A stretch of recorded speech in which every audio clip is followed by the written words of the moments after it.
और देश विदेश की खबरों के लिए देखते रहें यूके न्यूज़ 24। चंडीगढ़ गढ़वाल भवन में बीजेपी उत्तराखंड प्रकोष्ठ की अध्यक्ष भूपेंद्र शर्मा की अध्यक्षता में बजट 2026 को लेकर परिचर्चा की गई, जिसमें उत्तराखंड बीजेपी के कई कार्यकर्ता सम्मिलित हुए और इसके अलावा चंडीगढ़ के भी कई महान बुद्धिजीवी बीजेपी के सम्मिलित हुए। इसमें उत्तराखंड के कई बुद्धिजीवी, गढ़वाल सभा के प्रधान के अलावा गढ़वाल सभा चंडीगढ़ के कई कार्यकर्ता भी इस बजट चर्चा में सम्मिलित हुए। इसके अलावा उत्तराखंड के कई उद्योगपति भी इस परिचर्चा में सम्मिलित हुए। आइए देते हैं इस कार्यक्रम में कौन कौन से लोग सम्मिलित थे उत्तराखंड प्रकोष्ठ की ओर से और चंडीगढ़ बीजेपी की ओर से, और इसमें क्या क्या चर्चा की गई और इसके बारे में क्या कहा उत्तराखंड प्रकोष्ठ के अध्यक्ष भूपेंद्र शर्मा ने, और तथा बीजेपी प्रकोष्ठ सेल के जो कन्वीनर यहाँ पे आए थे बजट को लेकर, उन्होंने क्या कहा इस बजट को लेकर, तो सुनते हैं उनसे। यूके न्यूज़ 24 पर गढ़वाल भवन चंडीगढ़। बहुत बहुत स्वागत और अभिनंदन सर आपका।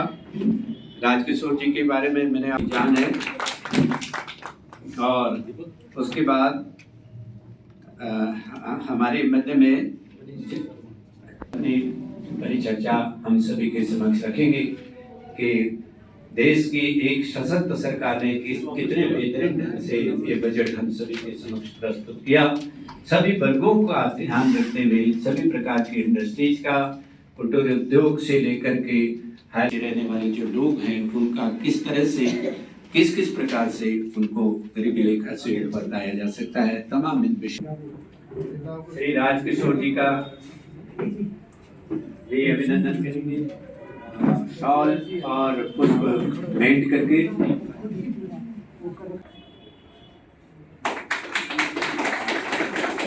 श्री माननीय श्री शर्मा जी को भी अंगवस्त्र और पुष्प भेंट करके उनका सम्मान करेंगे श्री भूपेंद्र जी।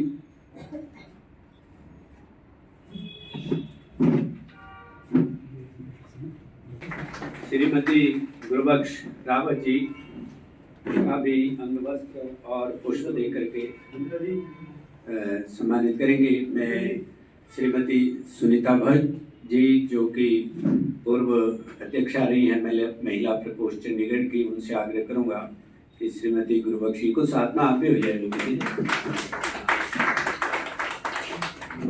शॉल और ये पुष्प दे करके सम्मानित करने की कृपा करेंगे।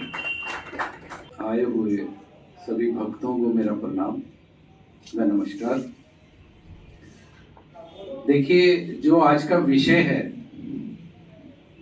वो तो दो एक्सपर्ट लोगों ने आपके सामने A to Z सारा रखा है। मैं अगर बोलना शुरू करूंगा तो उन्हीं की बातों को दोहराऊंगा जो आप सुन चुके हैं। हमारे नरेश भल्ला जी जो इस कार्यक्रम को बजट को देख रहे थे, जो कि हर पार्टी की तरफ से हर किसी की प्रकोष्ठों की, जिलों की, हर जगह ये कार्यक्रम हो रहे हैं, तो उत्तराखंड की तरफ से उत्तराखंड के लोगों तक ये बजट पहुंचाना, उनके व्यू लेना, किस तरह से ये कार्य हो रहा है, तो ये पार्टी की तरफ से मेरे को आदेश हुआ था। तो बड़े थोड़े टाइम में ये कार्यक्रम रखा, तो हमें बाहर जाने की जरूरत नहीं थी। जब हमारा गढ़वाल भवन यहाँ पे है तो ये हमारा परिवार है, तो जो बजट की चीज़ें थी वो जो है हमारे सीनियर लोगों ने बताया है। हमारे बीच में राजकिशोर जी हमारे सीनियर, हमारे बड़े भाई की तरह, ये हमारे जो अपना बजट को देख रहे हैं, जो कार्यक्रम के अपने कन्वीनर है, उनका आदेश हुआ कार्यक्रम के लिए। मनीष शर्मा जी हमारे बीजेपी के सीनियर कार्यकर्ता, और हमारे जसवंत जो कि मेरे छोटे भाई की तरह, हालांकि मेरे प्रशांत का क्लासमेट रहा है, इकट्ठे पढ़े हैं, तो पिछली बार इन्होंने भी मेरे को पंप दे के इलेक्शन लड़वा दिया था। मेरे बड़े भाई मनीष शर्मा जी, आपके संयोजक जो कन्वीनर जिसको हम कहते हैं उत्तराखंड सेल के, मेरे बड़े भाई भूपेंद्र शर्मा जी, और मंच का संचालन करते हुए प्रकाश जी, भल्ला जी, और मेरे आगे बैठे समूह उत्तराखंड परिवार के मेरे बुजुर्ग, मेरी बड़ी बहनें, मुझे लगता सबसे छोटा तो मैं ही हूँगा, तो सारे बड़े ही हैं जी। सबका मैं आभार प्रकट करता हूँ जी। अब हम हमेशा वैसे जो लोग मेहमान होते हैं उनके लिए तालियां मारते हैं। मेहमान क्या करेंगे अगर सामने आप लोग नहीं बैठेंगे, तो एक तालियां अपने लिए भी जरूर मारे आप। मुझे लगता है जोर से मारे अगर आपको खुशी है, अगर नहीं है तो बिल्कुल ठीक है। बजट पे जो चर्चा मेरे से पहले हो रही थी, मेरे से बहुत बेहतरीन प्रवक्ता आपके बीच में जिन्होंने सब कुछ बताया कि जो अहम भारतीय जनता पार्टी और हमारी केंद्र की सरकार 2014 से जो विकास का कार्य करते आ रही है, आज इस बार हम तीसरी टर्म में हैं, तो मुझे लगता है कि जो MSME होगी, जो छोटी हम कंपनी जिसको हम कहते हैं, जो स्टार्टअप भी है, जितना फोकस हमारी सरकार ने उन पे किया, मुझे लगता है इससे पहले कई सरकारें आई, किसी ने भी उनके बारे में नहीं सोचा। आज का जो प्रोग्राम है वो प्रोग्राम था हमारे जो बजट में प्रावधान हुए हैं, जो भी प्रपोजल्स हुई हैं, उनके ऊपर डिस्कस किया कि क्या मिला और क्या इसका इम्पैक्ट क्या हुआ। आपने मिला तो देखो, कई दिनों में हमने ऑलरेडी देख लिया कि क्या क्या मिला, ये कई दिनों से हम चर्चा कर रहे हैं, लेकिन उसका आम आदमी पे इम्पैक्ट क्या हुआ, ये डिस्कशन हुई है आज। उसके बाद हमने जो यहाँ के जो मेंबर आए हुए थे हमारे उत्तराखंड के पदों के, तो उनसे भी डिस्कस किया कि उनकी क्या एक्सपेक्टेशन थी और क्या क्या मिला और क्या क्या पेंडिंग है। आम जनता को लाभ क्या हो रहा है, ये क्वेश्चन मैं अभी जब जिस दिन बजट था सुन रहा था, उस दिन एसोचैम दिल्ली के प्रोग्राम में था, यही क्वेश्चन मेरे को वहाँ से भी पूछा गया और हमने आपस में डिस्कस किया। बजट किस लिए होता है? बजट होता है एक तो एक साल के खर्चे और इनकम के हिसाब से, एक है कि एक दिशा होती है। आपको याद होगा, एक मैं बात बताऊं, जब हम पुराने ज़माने में बजट की आता था, उससे पहले एक अंदाज़ा लगाते थे कि क्या सस्ता होगा, क्या महंगा होगा, कितने बढ़ेंगे, कितने कम होंगे। इस बार जो बजट से पहले दो चेंजेज हुए, एक इनकम टैक्स में चेंजेज हुआ, इनकम टैक्स लॉ टोटल बना, और उसमें जो चेंजेज हुए उसमें पहले 12 लाख रुपए तक, 12,75,000 तक एक आदमी की इनकम एग्जम्प्ट कर दी। मैं अभी कंपेयर कर रहा था जो 2012-13 में था, 12-13 से जो में था, वो जो एग्जम्पशन थी वो 1.5 से 2 लाख के बीच में थी, और उसके बाद अगर डिडक्शन भी मिला लें तो 3 लाख बनती थी, और जो लोगों की डिमांड थी उस समय 4-5 लाख तक की थी। लेकिन ये बढ़ा के ऑलरेडी 12,75,000 एक बंदे की कर दी। आजकल 2 फैमिली है, फैमिली में दोनों जने कमाते हैं, हस्बैंड वाइफ दोनों कमाते हैं, तो 25 लाख एक फैमिली की जो सिर्फ हस्बैंड वाइफ हैं उनकी इनकम एग्जम्प्ट कर दी। तो ये था। और अभी इस बजट में प्रैक्टिकली क्या बात करें, एक तो सबसे बड़ी बात है कि आपका जो इंश्योरेंस क्लेम मिलते थे, कभी एक्सीडेंट हो जाए इंश्योरेंस क्लेम मिलते थे, उसके इंटरेस्ट पे भी टैक्स लगता था जो कि एग्जम्प्ट कर दिया गया। और जो एजुकेशन के टूर के लिए जाते हैं या कहीं फॉरेन पे जाते हैं, उस पर भी हमने जो TDS है वो 2% कर दिया।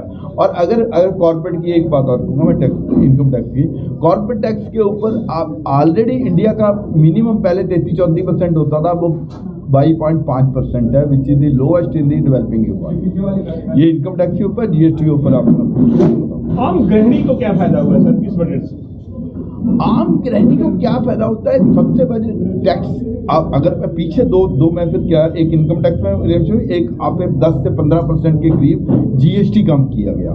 जब GST कम हुआ और इनकम टैक्स कम हुआ, तो जो पैसा था वो जो हम टैक्स के रूप में देते थे वो कम देना पड़ा। अगर GST की बात करें तो 1 लाख से 1 लाख करोड़ के करीब पैसा जो है कम देना पड़ रहा है। वो पैसा क्या आएगा? अगर वो पैसा बचेगा तो जो पैसा वो खर्च करेंगे फिर इकॉनमी बढ़ेगी। ये है। तो आम गृहिणी को इसका इनकम टैक्स और इसके कम होने का फायदा आम गृहिणी को होता है, परिवार को होता है, देश को भी होता है। सर, ये जगह जगह बजट पर परिचर्चा कर रहे हैं बीजेपी वाले, क्या ये बजट इतना पेचीदा बना हुआ कि हर जगह जाके हमें सफाई देनी पड़ रही है? ये पहले कभी ऐसा हुआ नहीं है, तो ये अनफॉर्चुनेट था कि पहले कभी ऐसा हुआ नहीं है।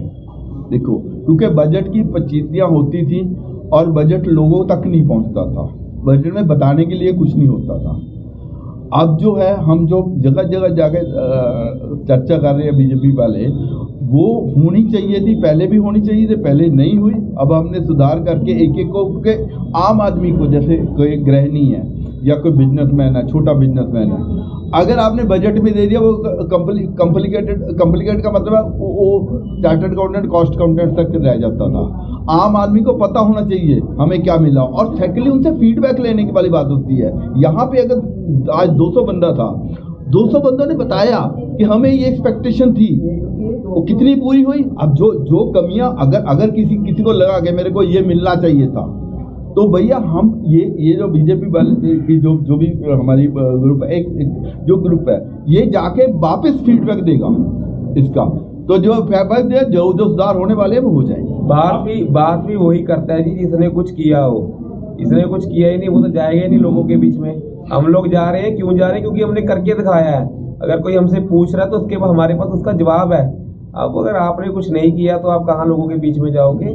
तो इस चीज़ के लिए भारतीय जनता पार्टी हर एक बंदे को अप्रोच कर रही है, उनको बता रही है कि बजट में क्या, क्योंकि बजट एक ऐसी चीज़ है जो एक बड़े आसान तरीके से नहीं समझा सकते आप। तो हमने उस पर स्टडी करके उसको कॉम्प्लिकेशन से उसको बहुत नॉर्मल लैंग्वेज में लेके आके लोगों के बीच में जा रहे हैं उसको समझाने के लिए। जैसे कोई और हमारे भारतीय जनता पार्टी कार्यकर्ता है, कल वो भी लोगों को मिलेंगे, अपने परिवार में जाते हैं, क्या फ़ायदा हुआ क्या नहीं हुआ।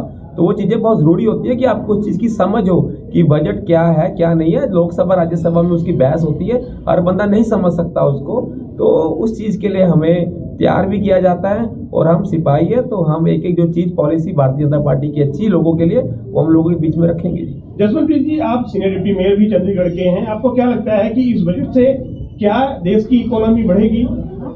देश की इकॉनमी तो वैसे ही बहुत अच्छी बढ़ रही है जी।